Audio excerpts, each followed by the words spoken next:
Hey everybody, what's up? Don Carr here with another round of What's on Your Pedalboard, and today it is Shawn Tubbs. Hey Don, how are you, man? Oh man, I've been waiting on this one, man. Oh, thanks for having me. I'm surprised you guys even had me over. It's like, we want to know what's on your board. Are you kidding me, dude? You got to know what's on your board, man. Yeah. Got to know. Well, because it's like a big secret, because you, for the longest time, didn't even use one, No, right? my pedal board was a desktop. And I set things on it and plugged them in. That's right. And that's what I did, you know. Oh, man. I mean, there was a time I had to have pedal boards when I was touring, but Sure. once I got out of touring, I kind of took all that stuff apart, and I was doing so much session work from the house, I need this pedal. So one at a time, just the ones you need. Yep. You turn them on and plug them in. Exactly. Yep. So I finally, bit the bullet and had another board built. Yeah. And I still haven't done anything with it, programming. Perfect. Yeah. But it looks great. It looks fabulous. Those XTS boys, yeah. They do good work, man. They play for keeps. And it all starts with the tilt boost. It does, which I think is fabulous. Well, it's funny because I bought this board before that was done.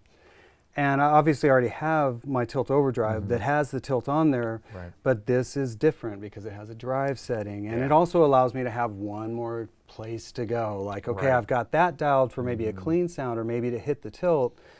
I've got this to do all kinds of other things. So yeah, it's at the front of the board. Now, really what's truly at the top of the board that isn't in anything is the Octaland. And so far this hasn't upset that because I thought it might. Interesting. But so far it hasn't. So yeah, it starts there. Yeah. And then it'll hit the Octaland and actually the tuner after that. And then the Koji comp, that's the line. Because the Koji comp's not in a loop. I can turn it on and off, but it's not in a loop. Yeah. It's not in a specific loop. Okay, man. Yeah, right. So so as far as routing is concerned, it's always going to stay at the front of the chain like that. Yeah, because I never put it anyplace else. Because I could put it in a loop, but knowing that I could turn that on and off via momentary, it was like, nah, let's put it where I always have it, which is at the front. And I don't really use compressors. I'll get it out if I'm doing like a 12-string pass or something. Sure. But for the most part, I don't really use them that much. Yeah, interesting. Again, another color, which that's what a lot of this is, man. I can see just from looking at it, that it's just you're going after a bunch of different colors. Yeah, well, with the Koji comp, like you can get, there's different settings, so, but I also love an 1176, the Origin. I have that. I adore that thing. So if I need that, then that gets taken off. And I can just turn it on and off from the switch, no big deal. I just put it in there and it's great. Because that's a nice thing about this harness is, it's a beautiful harness, but it's not so tight that if I want to pop something off, I can do it. Because sometimes you can't without doing the harness. I know. Well, and there's there's a little bit of wiggle room in there between the pedals, I see, which is smart, man. Yeah, and especially on the lower tier there. Yeah, that's totally, that's Barry over at XTS. Because up here, this isn't really going to change. Right. But down here, I'm definitely going to mess with things depending on what I'm doing. You know, I don't have like, this is the only thing I use. There's certain, like obviously my signature pedal, that'd be weird. Sure. If I didn't use that. but otherwise, it's like, I'm always going to change things out. Sure, of course, man. It's because it's whatever the situation calls for. And that's the sideman thing, man. Yeah, well, we're guitar players and we're weird. Exactly. And we're picky and particular, and we love this thing one day and fickle, and we hate it the next day. And we're just this thing, other things better. And I love cats, but guitar players are the worst cats ever. It's just the cat you don't want to own. Oh man, that's finicky. Harsh. This is the Dynamis D40, right? Yeah, that's the brand new guy. Yep. Right. So for you said that this is kind of your first foray into plugging the board into the amp. Yeah, I've never plugged this board into that amp because it's brand new. Yeah. I mean, we plugged a bunch of pedals into it, obviously, when we were testing it, but this board's never seen that amp. Well, and it's also thinking about, it's one thing, even listening to it in isolation, but going, wait a minute, how does it pair with all of this stuff in the way that I'm used to using these things? Pretty interesting. So do you mind if we hear like everything bypass just the amp and guitar? Yeah. So that's right now. So I've got the amp dialed pretty, almost, I don't want to say static, but it's pretty unadorned, but I do that on purpose because I drag everything out here. Yep. Everything's a color. Yep. Yeah. And so the tilt boost is first. So that changes. That can change. That can change anything. Like right now, I've got it more dialed to hit like a overdrive. But if I did want that to wake up a little bit, then I would actually turn on my Tilt Overdrive, and I've got this dialed to bring that out. I I don't turn around and change my tone stack. Yeah. I can just Yep. workflow. That Yep. sounds great. Off to the races. I mean, I could. That's pushing a little hard for what I want to do there, but that's how I have it dialed because it's not dialed for that. This is. Nice. Yeah, subtle, man. That's Yeah, good, that's my world. It is all subtleties. Like, you know, if I'm on a session and I really just want the amp thing, then I do that. But for the most part, if I know I'm going to be turning on all this gack, then I'll dial this a little bit more neutral. And I do that with all my amps. Yeah. I kind of think the same way. It's like you want a good basic tone that sounds really good, but also will take all of the different colors you want to throw at it, you know. Absolutely. Yeah. Yeah, and I haven't honestly been able to spend time with this. I could spend way more time like really, really dialing that for this, but the way it's set right now is perfectly fine. Yeah. So getting the job done, right? Yeah, that's the main thing. Yep. So cool. So let me see. Okay, so the Octaland, which first time I've ever seen it, don't know anything about it. Okay. Very cool. Yeah. What you were showing me. Yeah, well the thing is I'm not a big fuzz pedal guy, but speaking of someplace to go, like if I turn on like I just want to wake things up, just turn that on. I'm not using it as a fuzz pedal. It's another place to go to get a sound, you know. I mean, I can maybe switch it over to like the glass setting.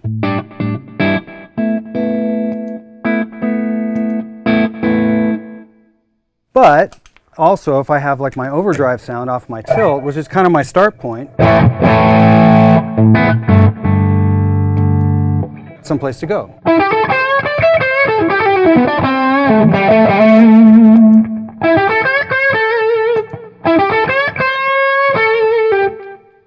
Fatter, a little bit more sustained. Throaty, feels a little more compressed. Nice. So that's how I use that. And of course, cool. You know, we can do the more octave, like Octavia thing.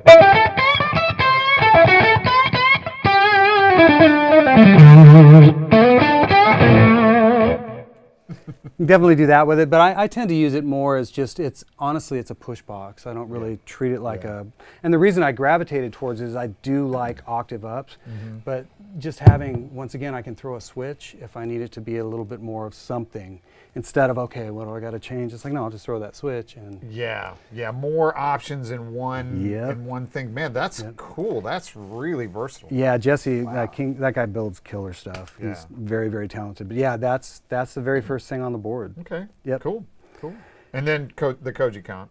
Yeah, and the Koji, I'm not, like, I love compressors, but I tend to want to use them like in the box, like an actual 1176 or something like that, off of my guitar, and it's not going to work as well with this. This isn't in a loop, so I can turn it on and off via the switch, because you can use momentary to turn it on and off, so I didn't have to burn a loop, which was awesome. And once again, I don't put it any place but the front. But so with that, I've got it set up. Once again, it adds top end. It doesn't just compress, you know. You know, so if you're doing more of the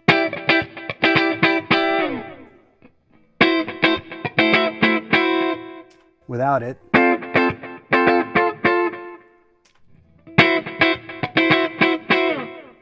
So that's what I'll use that for, and it's fabulous for a 12-string, because I'll just turn it on, it brings the top end, brings the compression I want, and I'm done. I'm not fiddling with it. Now, if I want 1176, I'll get out that orange and it's killing, and I'll use that. So right now, this is working, but like I said, I use those sparsely, but I do need them. I need them around. When it's time, it's time. Right? Absolutely. Cool. Cool. And then, and then everything is up for grabs in terms of how you want to route it. Because of the switcher. Yeah, because that's the thing. I haven't, now this I can't move because it's not in a loop, but at the end of the day, I haven't even scratched the surface of what I can do with this. Yeah, because per preset, you can, in the routing matrix, put anything where you want.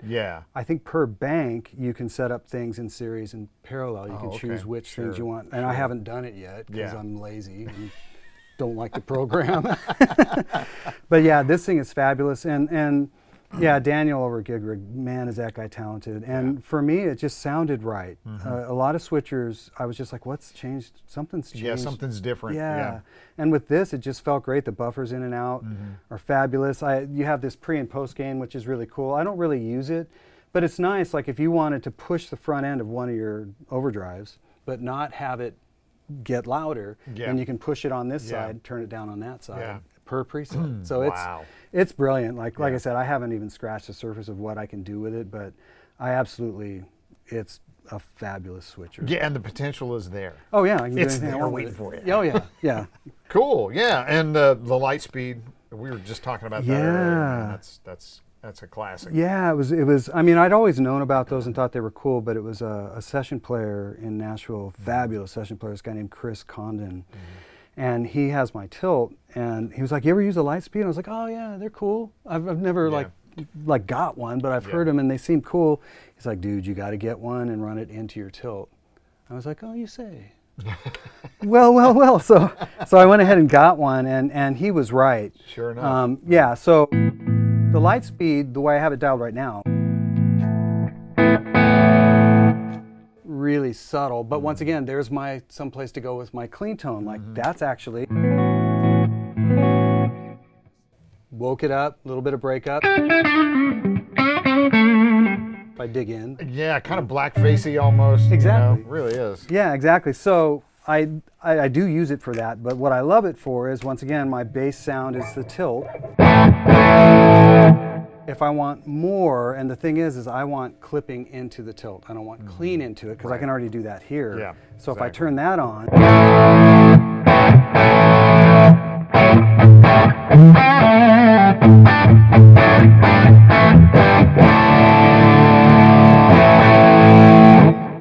man, it's got a lot of fur on it, man. yeah, but it's still clear though. It's still clear, yeah, and know? it's, once again, it's someplace to go. That's another kind of, okay, if I take this bass sound, where can I go with it, as opposed to, you know, turning on the Tilt. So that's not, I do have the drive on, but I'm not hitting it so hard that it's clipping, so that's more of a clean hit into it. Yeah. This gives me clipping into it, which feels different. Right. There's different harmonic distortion, you know. Same deal. Again, if you want that's almost crunchier and that's kind of furrier. I mean, I'm getting into like real specific language here. Yeah. Guitar speak. Circling back around to the cat thing then? Is it like? I think so. I think we just did. But no, that's but that I really like it. That's something that won't come off the board, just because it's so crazy versatile.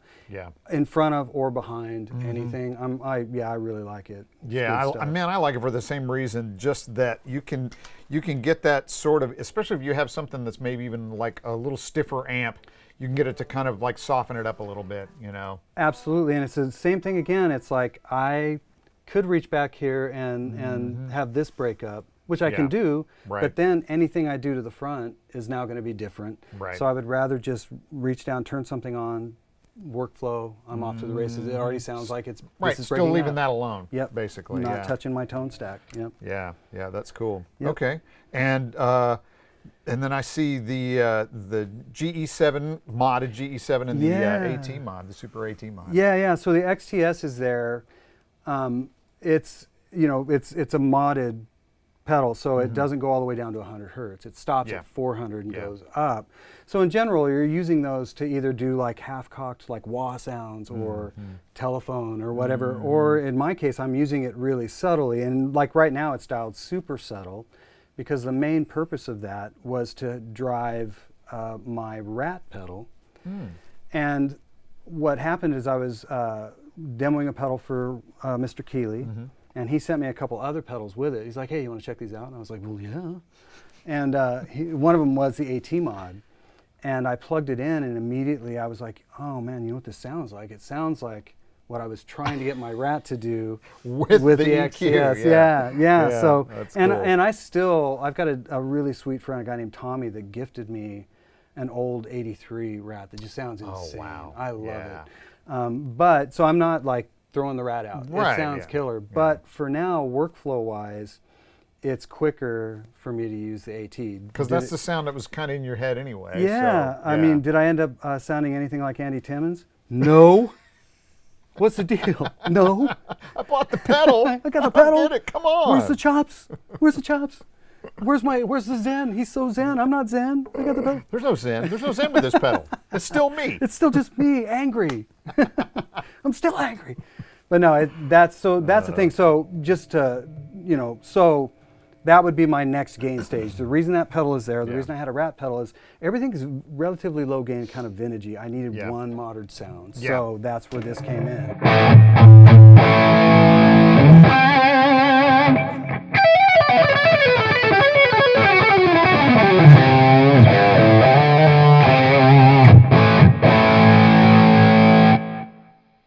That's what I use it for. That's just perfect. High gain, the liquid thing, man. That's great. Yeah, and then nice. Because I was like, I can still use the XTS now. It'll be very subtle, especially the way this is dialed. But the XTS now is just adding some mid push and a little bit of overall input to the AT Mod. Oh, okay.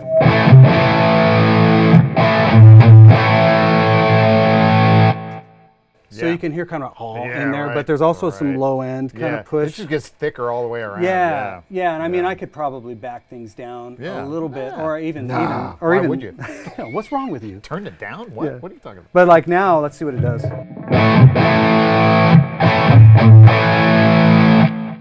So now it's more the Marshall kind of bark thing. Yeah. So yeah, I mean, that's all the gain pedals. Like I start with the tilts. The Lightspeed either embellishes the tilt or gets used by itself. And then I embellish with this into any one of those. I could hit the Lightspeed with that. It sounds really cool.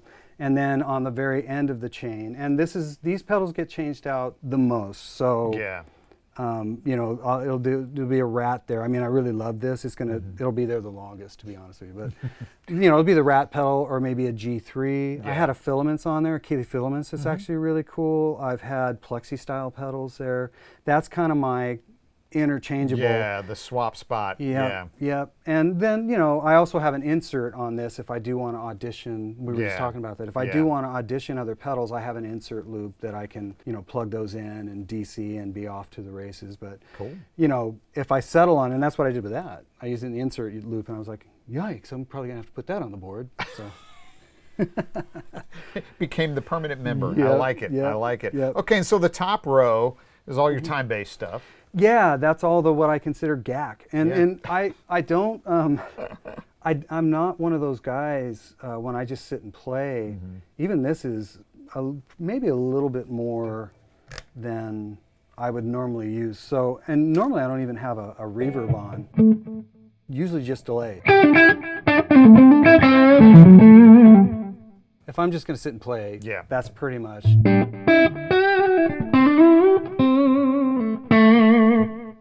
That's kind of my thing. Yeah.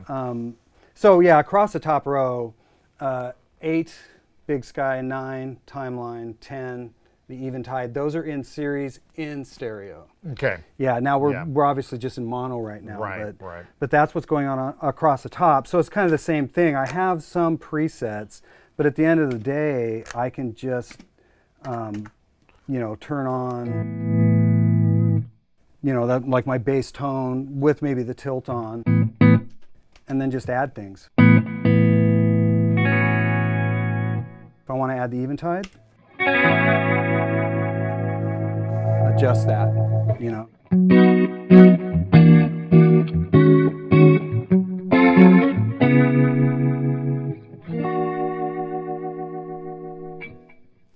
But yeah, I can do that on the fly. I love a rotary sound. That's why I have that thing, honestly. I mean, I've got a bunch of other sounds in it. But the whirly bird wing dinger, whatever that's called, I did minor tweaks to it and saved it, and it's killing. I know, man. Yeah, it just works really well. I know. It's really, that sounds really good, man.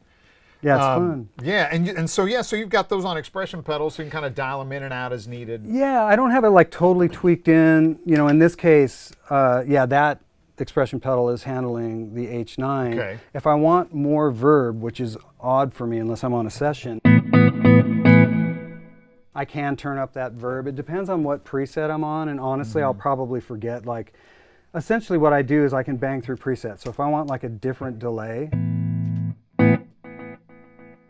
so that's more, you know, if this was in stereo. Yeah, but right, because ping I had to pong, do it sure. in series. Right. But I might start there.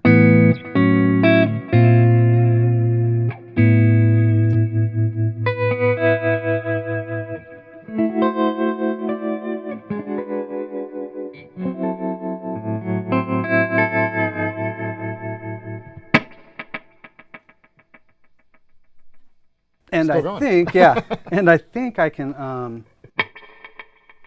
okay, yeah, so I can turn up, this is a dark spring Revv, so I can turn that up. That's on the big sky, or I can turn up delays. Yeah, so I can roll those in and out. So once again, if I'm on a session and like we want this off the cone, we need a little more or a little less. Yeah. I'm not. Yeah, you're not right. You're not menu diving. Yeah. So I can just get to everything that way, and then it's just varying degrees of that kind of stuff. So that's more of just a tape with a spring. Yeah. And then so if I want to do let's try this. Why not? What could go wrong? About Step on some stuff. We're about to find out.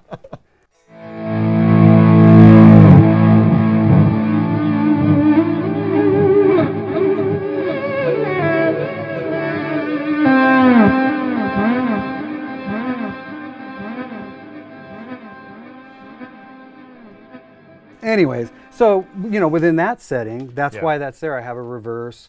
If I want to do like tweaky stuff, then I have that available. But that's really it. There's not a lot of presets in it. If there's something I specifically need, then I will reach down. If it needs to be some sort of weird tape or lo-fi, I'll reach down and use that. If it works in the session and I get a check, yay! Bonus. Will I be willing to store it because I'm super lazy? I probably won't. Probably not. Because you'll go, that was great for that. Exactly. It's like, I don't want that, but I got paid for that thing. Yeah. Yeah. Man, that's cool. Anytime there's a what's on your pedal board, it's always like kind of like a peek inside the mind of, because this shows your workflow, and this shows like what you think is important and how, and just how you approach things. This is great because it's a lot of different colors up front, and that's kind of what you're going after. It's all about the touch. It's all about the saturation and that's cool, man. Yeah, it's just different subtleties really, and once again, it's like I could certainly dial this differently. Yeah. Sure. But at the end of the day, the whole idea is to just have some place to go without having to reach back and change a tone stack. Get as much as you can here, and then if the producer's like, no, I want to hear like tube-driven amp getting blown apart. Right. If the whole thing just needs to be brighter or darker or something. Yeah, it's like then that's a different deal. But that's really the whole crux of this board. Yeah. Yeah. It's just is to get you a nice color palette without having to mess with the amp too much. Yeah, it's workflow. Yeah. It's just workflow. Yeah. Cool. Shawn, sounds killer, dude. Thank you. Sounds killer, man. Thank you you're so too much, kind. man. Thanks so much for doing this. Oh, thanks for having me. It's awesome. Really appreciate you, man. You're the really best. You are. You are. You're the best. Thanks for watching, everybody. And if you've got any questions about Shawn or any of Shawn's pedals, just make sure to contact your Sweetwater sales engineer or check us out online at sweetwater.com. Thanks.